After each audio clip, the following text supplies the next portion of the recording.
আসসালামু আলাইকুম ওয়া রাহমাতুল্লাহি ওয়া বারাকাতুহু। বিসমিল্লাহ, আলহামদুলিল্লাহ, ওয়াসসালাতু ওয়াসসালামু আলা রাসূলিল্লাহি ওয়া বা'দ। সুপ্রিয় শিক্ষার্থীবৃন্দ এবং অন্যান্য যারা আমাদের এই প্রোগ্রাম দেখছেন, সকলকে জামিয়া কাসিমিয়া কামিল মাদ্রাসার এই আয়োজনের পক্ষ থেকে আন্তরিক শুভেচ্ছা ও মোবারকবাদ জানাচ্ছি। বরকতময় রমাদান উপলক্ষে এলমে নাহু, এলমে সরফ, এলমে তাজবিদের ক্লাস আমরা আপনাদের খেদমতে উপহার দেওয়ার চেষ্টা করে যাচ্ছি। তো এলমে নাহুর এই ক্লাসে আজকে আমরা যে গুরুত্বপূর্ণ বিষয় নিয়ে আলোচনা করব সেটি হলো মোরাক্কাবে গাইরে মুফিদের এই প্রকারসমূহ। মোরাক্কাবে গাইরে মুফিদের প্রকারসমূহ। তবে পেছনের কথা কি সব ভুলে গেছি? খবরদার, ভুলে গেলে চলবে না একটু। আমরা গত দর্শে আলোচনা করেছিলাম জুমলায়ে ইনশাইয়ার যেই প্রকার, এগুলো নিয়ে। এর পূর্বে যে জুমলা যে প্রথমে দুই প্রকার, জুমলায়ে খাবারিয়া, জুমলায়ে ইনশাইয়া, এটা নিয়ে কথা বলেছি। আবার জুমলায়ে খাবারিয়া যে দুই প্রকার, জুমলায়ে ফেলিয়া, জুমলায়ে ইসমিয়া, এগুলো নিয়ে আমরা কথা বলেছি। একটু পেছনে চলে যাই। ওই যে আমাদের মুখ থেকে যে কথা বের হয়, সেই কথাগুলো তো দুই ধরনের হয়ে থাকে, তাই না? একটা হলো মুফিদ আর একটা হলো গায়রে মুফিদ। মানে আমরা মনে করো দুটা শব্দকে, একাধিক শব্দকে একত্রিত করলাম, কিন্তু তারপরেও পূর্ণ বাক্য হিসাবে অর্থ প্রদান করে অথবা করে না। যদি করে সেটা মোরাক্কাবে মুফিদ, আর যদি না করে সেটা হলো মোরাক্কাবে গায়রে মুফিদ। তো মোরাক্কাবে মুফিদের আকসাম প্রকার তো আমরা জেনেছি। আজকে কিন্তু ঠিক তেমনি একটি গুরুত্বপূর্ণ বিষয়, সেটা হলো মোরাক্কাবে গায়রে মুফিদ যেগুলো, এগুলোরও কিন্তু আবার প্রকার রয়েছে। এগুলোকে প্রথমত তিন ভাগে ভাগ করা হয়েছে, মানে তিন প্রকার। একটা হলো আল মোরাক্কাবুল ইদাফি। কি? আল মোরাক্কাব আল ইদাফি। মোরাক্কাবে ইদাফি কাকে বলে? প্রথমে মোরাক্কাব তো তোমরা জানো, মানে দুইটা বা তিনটা বা আরও একাধিক শব্দকে একত্রিত করার নাম, এবং যেটাকে একত্রিত করা হলো সেটা হলো মোরাক্কাব। এখন এখানে ইদাফি মানে কি? এজাফতের মাধ্যমে, মানে একটার সাথে একটাকে মানে সম্পৃক্ত করে দেওয়ার মাধ্যমে যে তারকিব করা হলো, এটাকে বলা হয় মোরাক্কাবে ইদাফি। আদাফা ইউদিফু ইদাফা, মানে একটাকে একটার দিকে নিসবত করা, সম্পৃক্ত করা, সংযুক্ত করা, ফেরানো, এই সব অর্থ ইদাফার মধ্যে রয়েছে। উদাহরণ দিলে কিন্তু তোমাদের সামনে ক্লিয়ার হয়ে যাবে। যেমন ধরো কিতাবু খালিদিন, ইজাফত কেমন হলো দেখো। কিতাব এক জায়গায় পড়ে আছে, খালেদ এক জায়গায় পড়ে আছে। এখন আমরা এই দুইটাকে কি করব? এই দুইটার মধ্যে আমরা তারকিব করব, মানে একটাকে একটার সাথে মিলাবো। এই মিলানোর নামই হলো তারকিব, আর এইটাকে মোরাক্কাবও বলে। কিতাব এক জায়গায়, খালেদ আরেক জায়গায়। এখন এই দুইটাকে একত্রিত করে এজাফত করে একটাকে একটার দিকে বললাম কিতাব ও খালেদিন। কি দাঁড়ালো?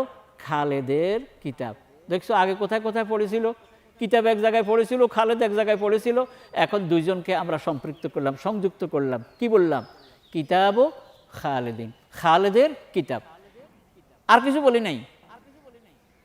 কাজেই এটা যতক্ষণ পর্যন্ত শুধু এই কিতাব ও খালেদিন এইটার উপরে আমরা থাকব, ততক্ষণ পর্যন্ত এটা মোরাক্কাব হয়েছে ঠিক, কিন্তু মুফিদ হয়নি।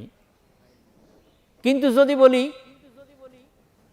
কিতাব ও খালেদিন জাদিদুন, খালেদের কিতাব নূতন, অথবা হাজা কিতাব ও খালেদিন, ইহা খালেদের কিতাব, এবার কিন্তু এটা মোরাক্কাবে মুফিদে চলে যাচ্ছে। তাহলে মোরাক্কাবে এজাফির মধ্যে থাকে কি কি? মোরাক্কাবে এজাফির মধ্যে থাকে মুদাফ, মুদাফ, আর থাকে কি মুদাফ ইলাই, মুদাফ আর মুদাফ ইলাই। এখানে আরেকটা কথা মনে রাখবে, এই মনে রাখবে তো, মুদাফের মধ্যে কখনো তানবিন হয় না আর আলিফ লাম আসে না। কি বলছি?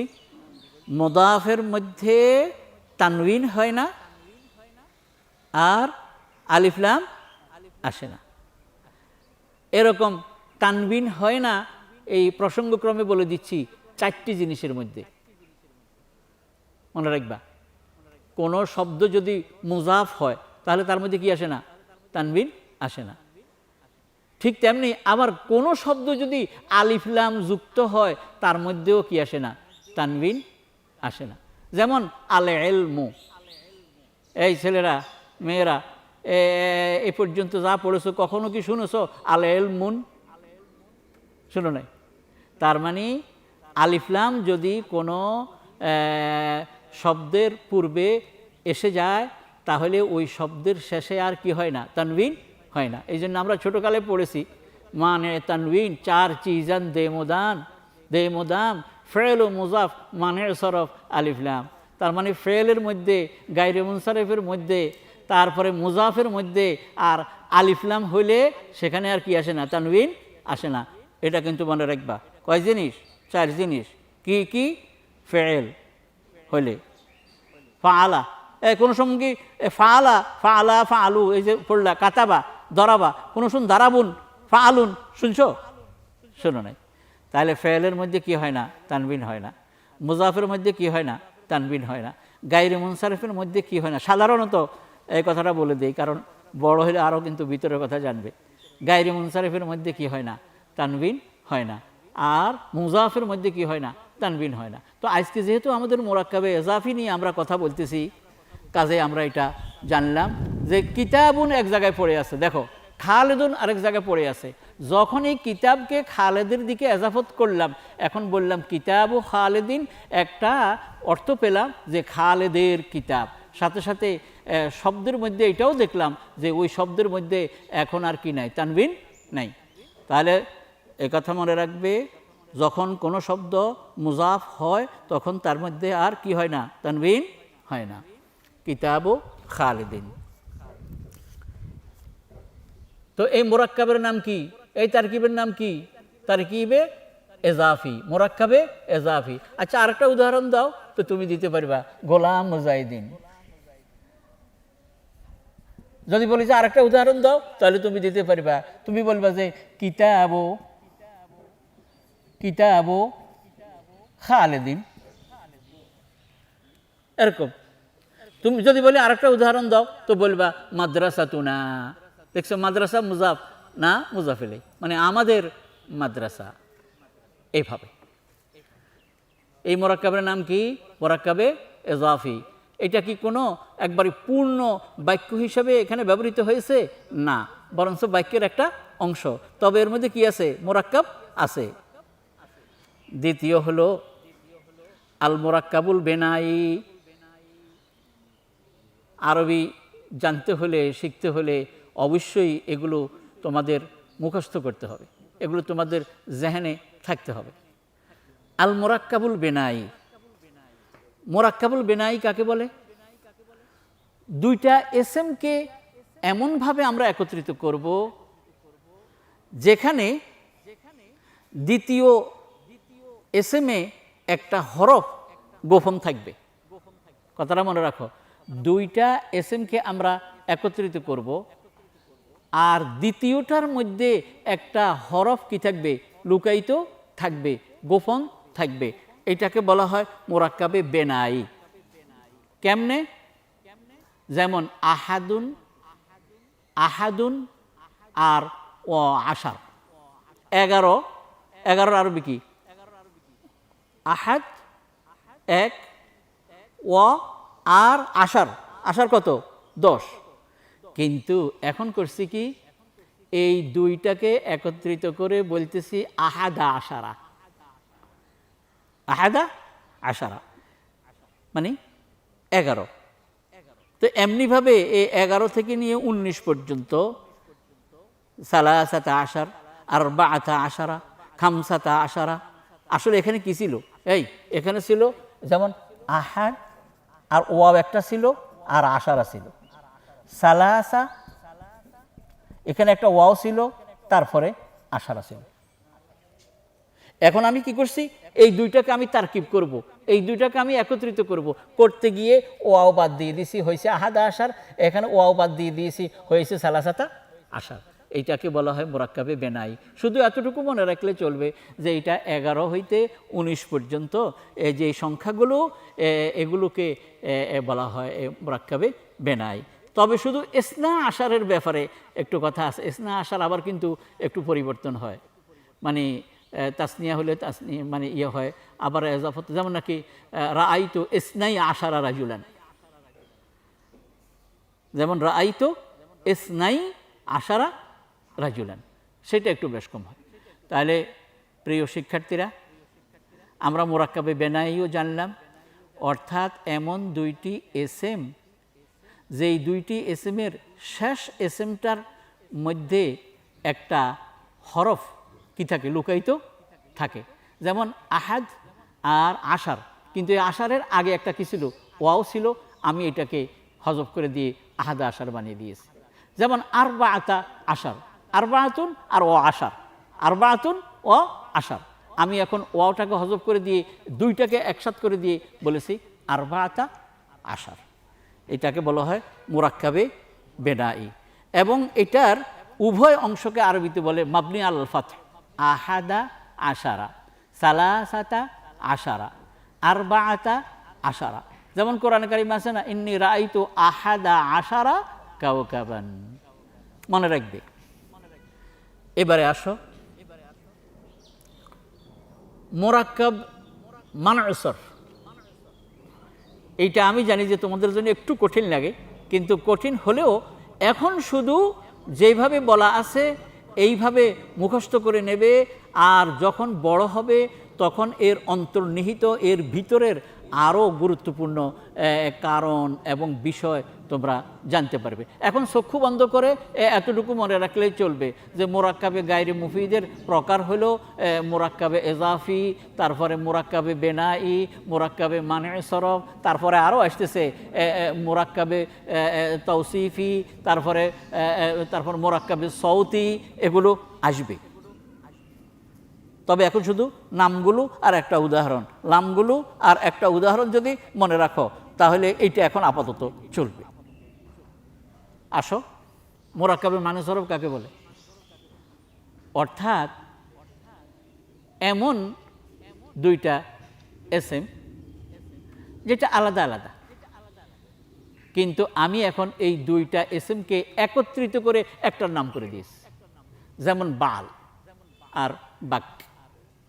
বাল হলো একটা মূর্তির নাম, আর বাক একজন বাদশাহ আর মানে উপাধি। বাক খুব দাপটি বাদশাহ ছিল। এখন এই দুইটাকে একত্র করে আমি বানিয়ে দিয়েছি বালাবাক, এবং এটা এখন গায়রে মুনসারিফ হিসাবে এটাকে ব্যবহার করা হয়। এই জন্য বলছে মুরাক্কাব মানে সরফ, অর্থাৎ এই দুইটাকে একত্রিত করে দিয়ে যেটাকে গায়রে মুনসারিফের রূপে ব্যবহার করা হয় এটাকে বলে কি? মুরাক্কাব মানে সরফে। আর এইটার সাথে যেমন আরেকটা উদাহরণ দেয় হদরা মাউত, বালাবাক হদরা মাউত। তাহলে এই পর্যন্ত যেটা আমরা জানলাম যে মুরাক্কাবে গায়রে মুফিদ, মুরাক্কাবে গায়রে মুফিদ এটা কয়েক প্রকার আছে। এর মধ্যে একটা হলো মুরাক্কাবে এজাফি, মুজাফ মুজাফ ইলাইহি মিলে হয়ে থাকে। আরেকটা হলো মুরাক্কাবে বেনাই, এটা সাধারণত সংখ্যার ক্ষেত্রে যেমন আহাদা আর আশার, এই দুইটাকে একত্রিত করে এখন আহাদা আশার বলি। আহাদা আর আশার একত্রিত করে মুরাক্কাবে বেনাই। আর যেমন বালাবাক, হদরা মাউত, এগুলোকে একত্রিত করে এজ এ গায়রে মুনসারিফের মতো করে এটাকে আমরা মাবনি হিসাবে ধরে যেটা করলাম এইটাকে বলা হয় মুরাক্কাবে মানঈ সরফ। এছাড়া আরও দুইটা আছে, সামনে ইনশাআল্লাহ এগুলো ব্যাখ্যা করব। এখন শুধু আজকের নাম বাতলিয়ে দিচ্ছি। একটা হলো মুরাক্কাবে তাওসিফি, আরেকটা হলো মুরাক্কাবে সৌতি। মুরাক্কাবে তাওসিফি মানে কি, মৌসুফ আর সিফাতে মিলে যেই একটা মানে বাক্য তো পুরা হয় নাই, মানে একটা জুজে জুমলা যে গঠিত হলো, এটা হলো মুরাক্কাবে তাওসিফি। আর মুরাক্কাবে সৌতি মানে হলো যেখানে মধ্যে এসএমের সাথে একটা সৌত, একটা আওয়াজ একত্রিত হয়, তো দুইটাকে একত্রিত করে মুরাক্কাবে সৌতি আমরা করি। তাহলে আজকের আলোচনার জিস্ট হলো মুরাক্কাবে গায়রে মুফিদের প্রকারগুলো আমরা বললাম। শেষ দুইটাকে ইনশাআল্লাহ সামনের আলোচনায় আরেকটু খোলাসা করব। সেটা হলো মুরাক্কাবে তাওসিফি আর মুরাক্কাবে সৌতি। ইনশাআল্লাহ প্রিয় শিক্ষার্থীবৃন্দ, এগুলোকে তোমরা গুরুত্ব সহকারে ঘরে বসে রোজা রাখা অবস্থায়, নিশ্চয়ই রোজা রাখতেছ, রোজা রাখা অবস্থায় এগুলো তোমরা এই সময়টুকু তোমরা শুনবে এবং তোমরা চর্চা করবে। আল্লাহ আমাদের সবাইকে তৌফিক দান করুন। আসসালামু আলাইকুম ওয়া রাহমাতুল্লাহি ওয়া বারাকাতুহু।